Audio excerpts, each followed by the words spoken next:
Paris Saint Germain have been dominant in Ligue 1 this season and notched up 25 goals in 6 Champions League appearances. Real Madrid, while recording almost 4 shots more per game than PSG in the Champions League, have only scored 17 in 6 games and have also struggled by their illustrious standards in La Liga.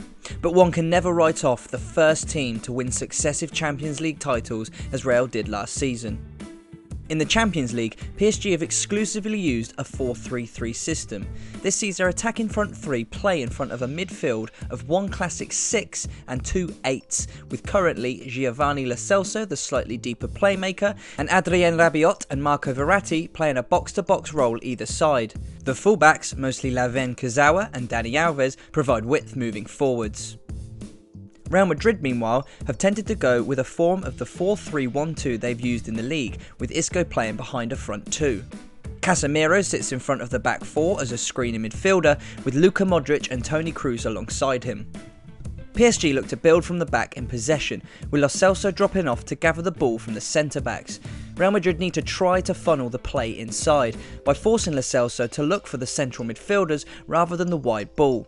They can do this by dropping off into more of a 4-5-1 in the mid-block, possibly even leaving Isco as the furthest man forwards.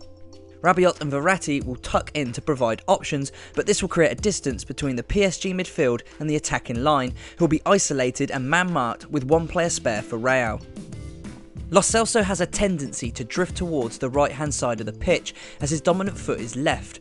So if Real can squeeze him that way and then congest the space on their left, PSG will quickly find there is little space to pass into. This is important because quick transitions from back to front allow PSG's dynamic, fluid front three to attack on the front foot with space to run into, which is the last thing Real want to encourage.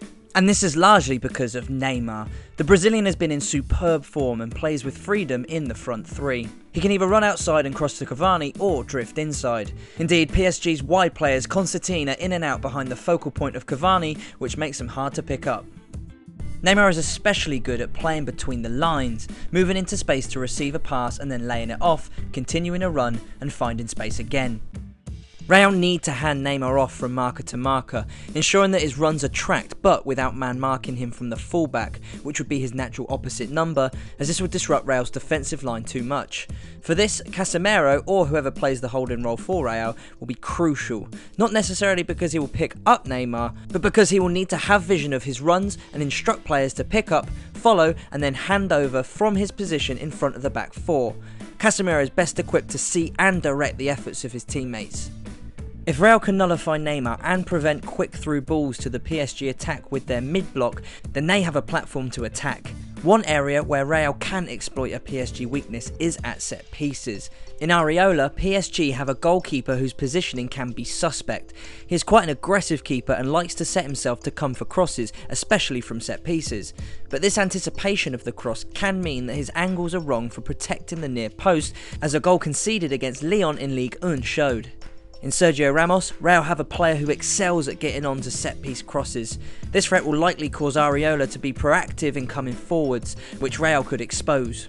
Real Madrid will have to work hard defensively, channel PSG's play and watch Neymar constantly. But while it'll be hard for Real against the side who have had more possession than any team in Europe bar Manchester City in their domestic league and who possess one of Europe's best attacking lines, there are opportunities for the Madrid side to win. Defensive organisation and exploitation of set pieces. If Real Madrid want to beat PSG, they might have to play like their crosstown rivals Atletico.